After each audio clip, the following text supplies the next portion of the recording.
One. In this session, we're going to talk about project management, the part two of our software engineering two. Uh, this is a continuation of our discussion last meeting, in the last release, which is all about the project management. So ato itong iputol kay medyo taas na kaya ang discussion, and I hope you already passed your assignment dito sa kuan, or you already made your assignment. Mao pala pag-post ako sa kuan, tawag na submission link dito sa Google Classroom. You can submit it kay open naman. So karon, I hope that the last time kato atong gihisgutan, I hope nga naamoy na sabtan bisan gamay na lang kay kaning project management. This is very critical sa kanang software development, sa most labi na sa software engineering, kay inyo man dyan magamit pohon. So you cannot really have one complete project kung siya ni agi og project management jud, insaktong project management nga proseso. So let's go.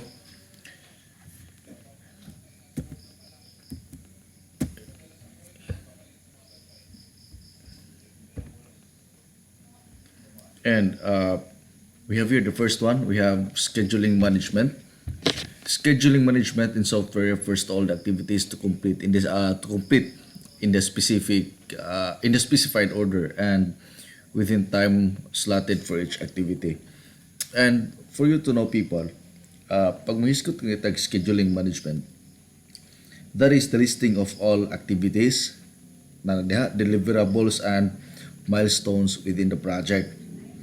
A schedule usually includes planned start to finish date, duration, and resources assigned to each activity.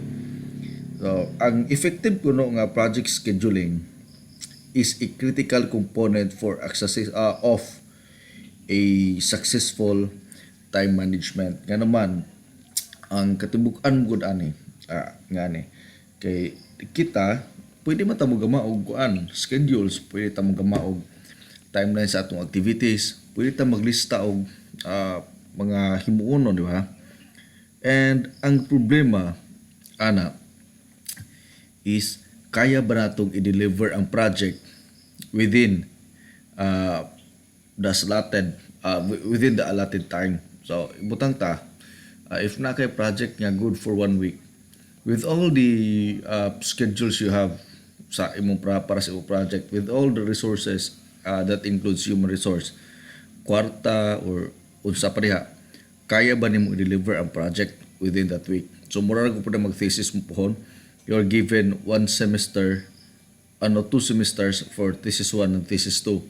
So kaya ba ninyong himuon for 2 semesters ang inyong thesis? So may tabo na, tanaw na to kung ay ang inyong schedule insakto pagkagama. Bisa pa nung ba na ilang schedule insakto pagkagama, nindot tanaw lang schedule. Pero ang uban di nila tuman lang schedule. So wa gyapon. So amo nang importante kay nang project management project management and kining nga topic, scheduling management. So for each scheduling, it is compulsory to find out multiple tasks and correlate them. So imong tan-awon tong tanan nga mga tasks dito nya, imong tan-awon nilang relationship. So pag human dito, divide them into units. For example, magkano na ka og CRUD. So create, retrieve, update, and delete. So katotong imong na kuanan dito sa ring find out sa first gibutang diri. So imong CRUD nimo nahibaw-an nimo nga from process 1 connected, or naisa ka process dito nga connected sila. For example, registration. So student registration, enrollment, sige, student registration and enrollment. So di ka pwede mag-enroll og wa kay estudyante nga register, di ba? So karon imong hunaon, kung naghunona kang enrollment, kinahanglan nimo tong registration. So kung kinahanglan nimo tong registration, samot na kinahanglan nimo karon ang katong mga grado, katong mga subjects nga kuhaon, ang year level. Sa to pa nagkadako enrollment ra to, ha, abi na to mag-enroll ta, abi na mag-input ra ta. daghan ito kay mo kuhaon dito. So makuha ka nga sa estudyante. Okay, wa makaingan, mag-input ka. If na kaingan, mag-retrieve na lang ka. So ang hitabo dito karon na kay CRUD para sa estudyante, create, retrieve, update, and delete sa estudyante. Tanda po ka ato sa subjects, na ka ato sa courses, tanan, na ka year level, ay ka maka-perform og enrollment. Diba? So, divide time into units. So after nimo nakuan, after nimo nakita unsa kadako imong project.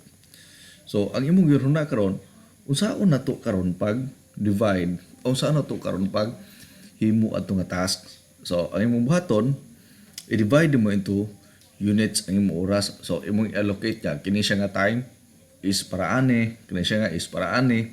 Inatanan taman imong ma-chop ang imong isa ka, for example, isa ka process katong registration na lang. Kay imong magtipakon tong imong enrollment, so adto ka sa registration. So imong tanawon kung pila di ay sa total nga schedule, nga naa ka, for example naa kay 3 months to develop your project. Sa imong total schedule, pila ka buok or pila di ay oras imong allocate for the CRUD sa katong estudyante. So ingana. So bahitabo to di pag tanan nimo pila to ka oras, pila ka oras imong allocate, kaya mo di with the current resource that you have, for example, manpower. So, kaya ba si imong manpower? O di kaya si imong manpower, di magdugang ka manpower. So, ingana siya kay pahitabo.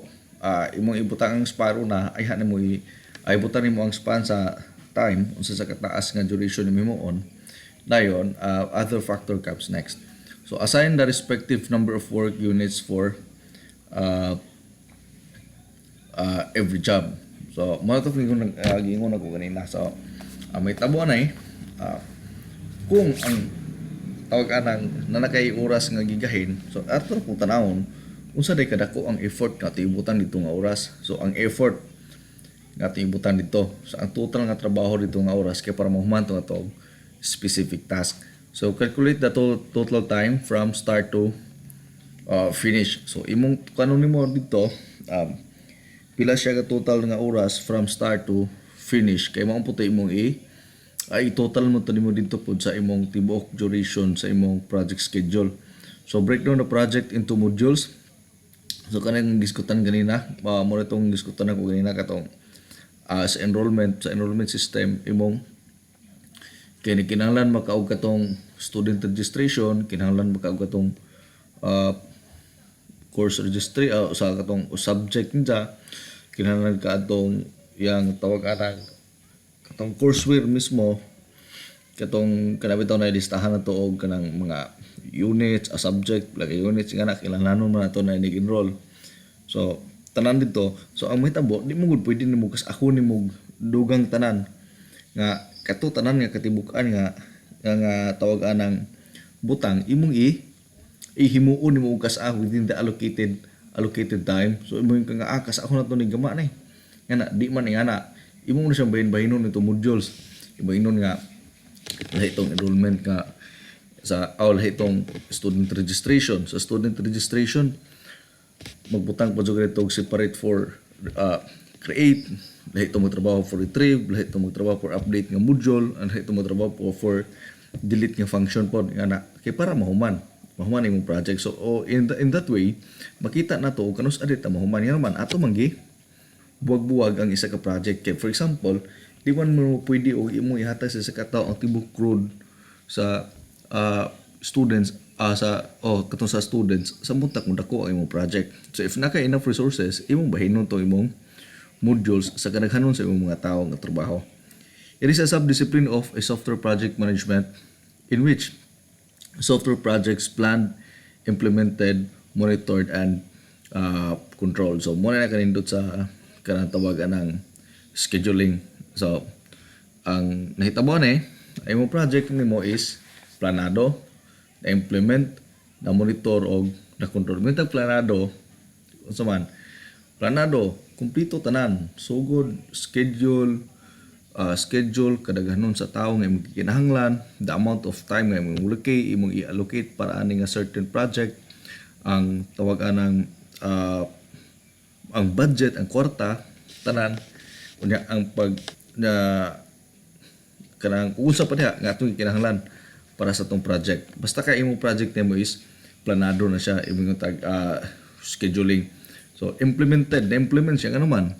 Na may nindot nga plano natay kanang natay nindot nga plano. So pag natay nindot nga plano, ma-implement no project. Monitored, ngano monitored man. Kay ato magibog-buwag ang mga tao nga at ang project atong gibahin-bahin ito sa modules dayon ato magibog-buwag ang mga tao nga naay mo manage ato nidya. So nati isa ka tawo pud nga mutan-aw depende kung sa methodology mo gigamit. So muna nga makita jud nimo unya mo-control jud nimo ang tibok project. So project resource management in software development, all the elements are referred to as resource for the project. It can be human resource, productive tools, and libraries. So ingani ang tao is apil siya sa kuan, apil siya sa resources. Katong mga tools na gamit, apil siya sa resources. Ang libraries, apil sa resources sa itong project. Ano, apil man si tao. Siyempre, kay di man nimo ma-deliver resources gani, magyanta resources. Katotong mga line components nga katong naay nakaingon nga nganong ma-deliver ang imong isa ka project. So, apil ang tao dito. So, resource management includes create a project team and assign responsibilities to every team member. For example, sa iba atong kuan sa ato ang thesis pohon. So, butatag natay upat ka member sa isa ka kuan, isa ka team.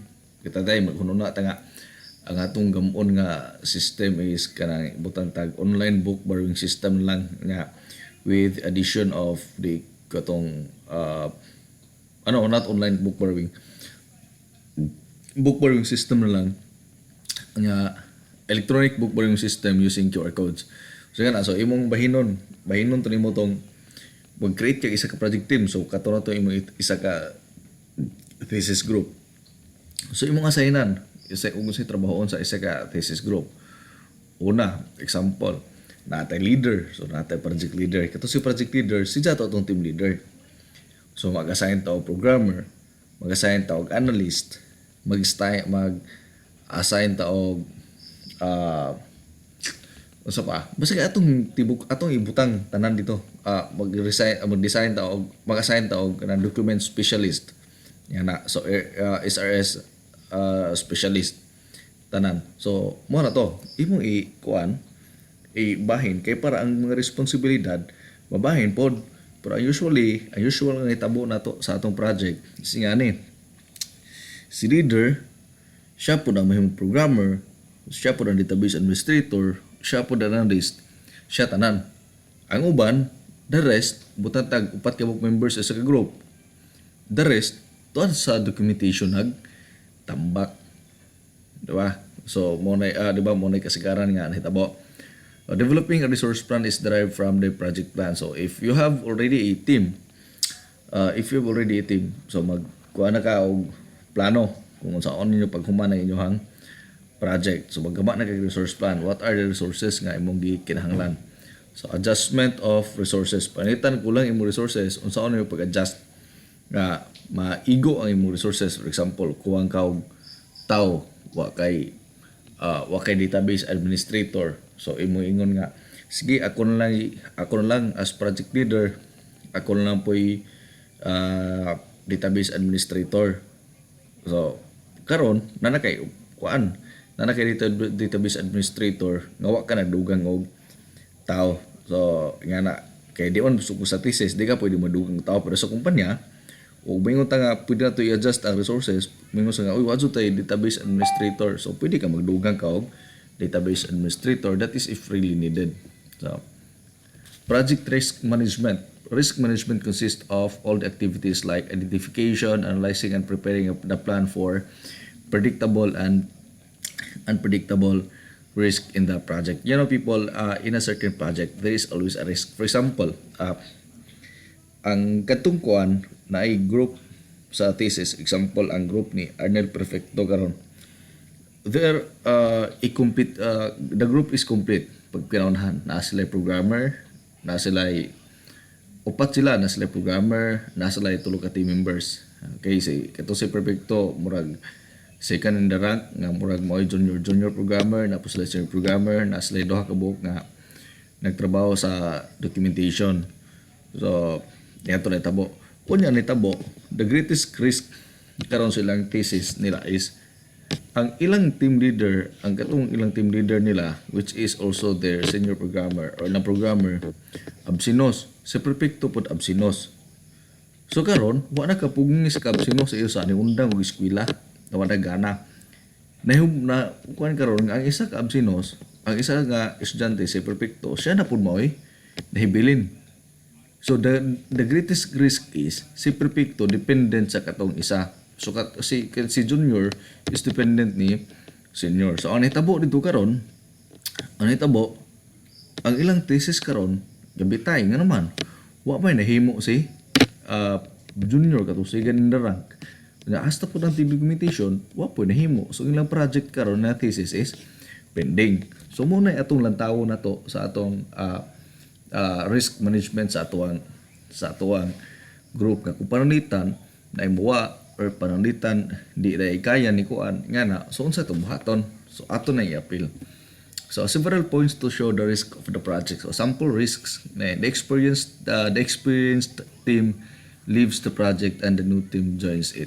So unsa may mahitabuan pareha ba gyapon og dagan ang project di na siguro di na nga naman lahi man jud ang experience nga team unsa ang bagong team lahi po sila. Siyempre, ato sa ekspresyado. Kung ikaw team leader or kung ikaw project leader or ikaw tiya nga project, kung saan mo ni nga ang ekspresyado nga team nihawa niya ang mga bagong nga team ni puli.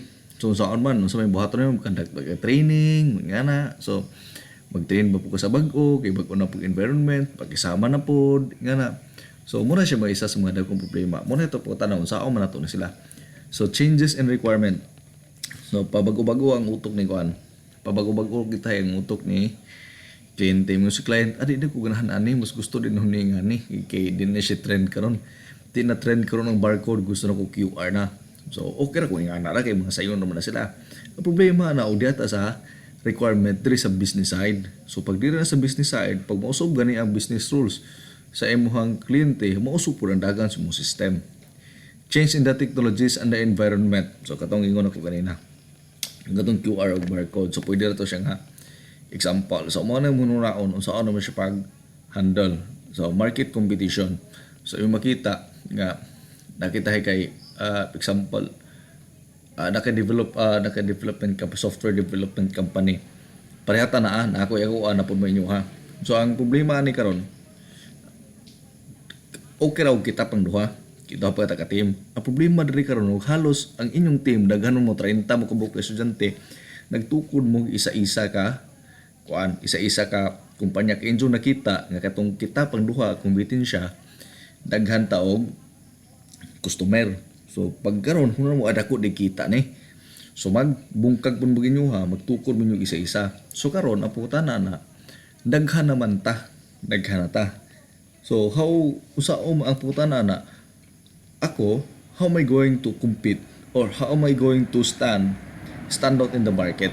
Nga daghan naman ta. So nga na, mo pa isa sa mga risk nga giatubang kada kumpanya, kada negosyo nga na. Next, project communication management. Communication is an essential factor in the success of the project. A big yes, nga nung big yes man nga mingon sa gani nga essential factor of the factor in the success of the project. Sorry guys, medyo katugon gamay.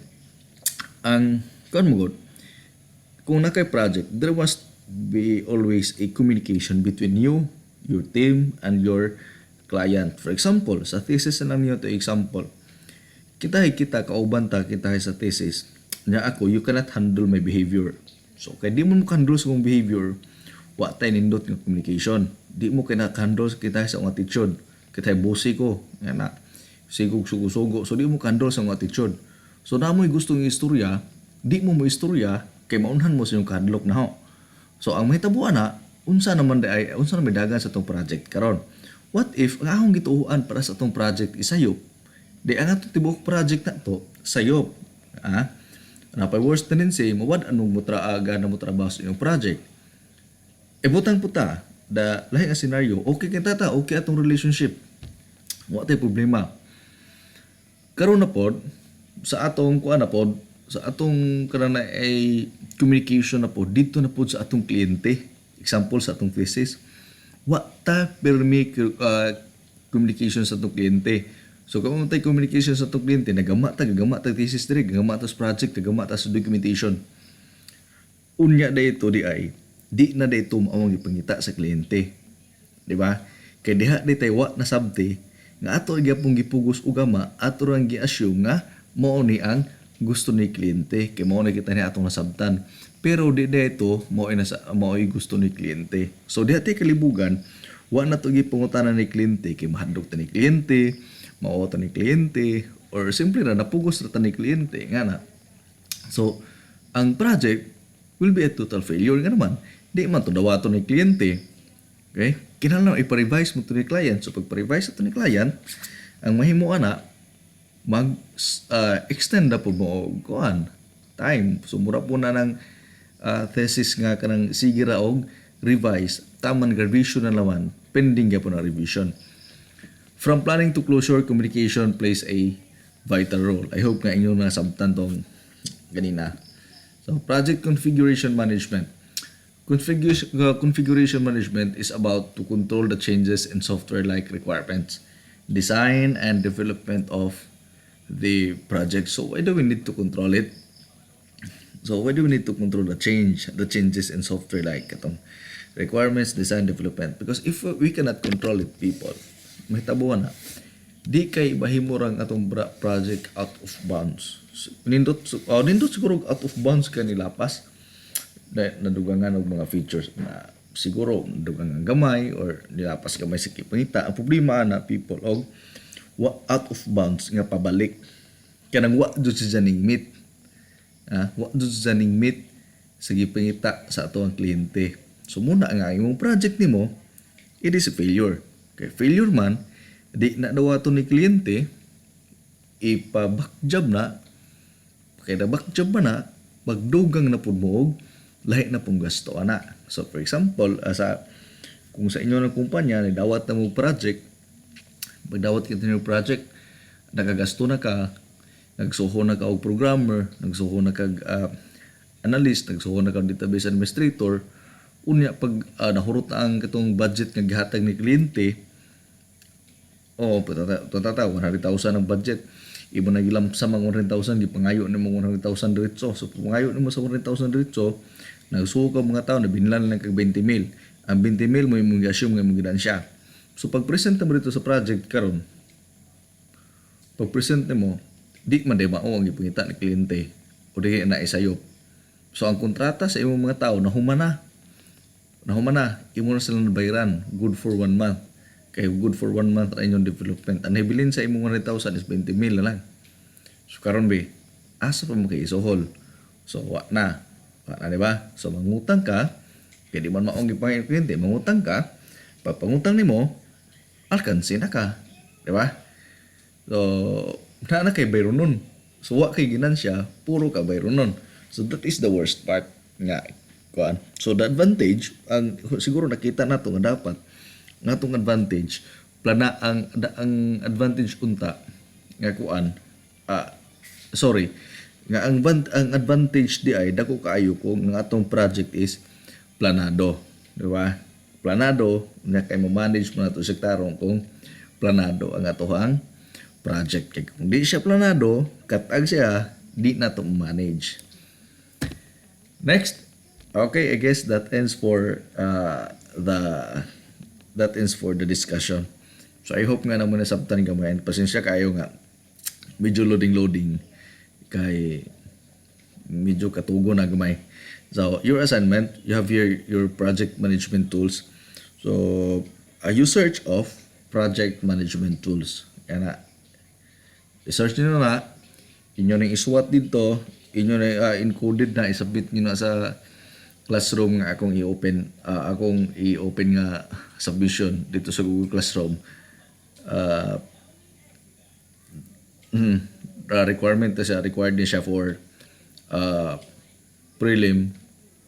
Kay after prelim, Puproceed ta sa katong kuana sa tawag anang atong project pod para sa final. So siguro ilang mga kurat kinaadyo tayo project for our final term.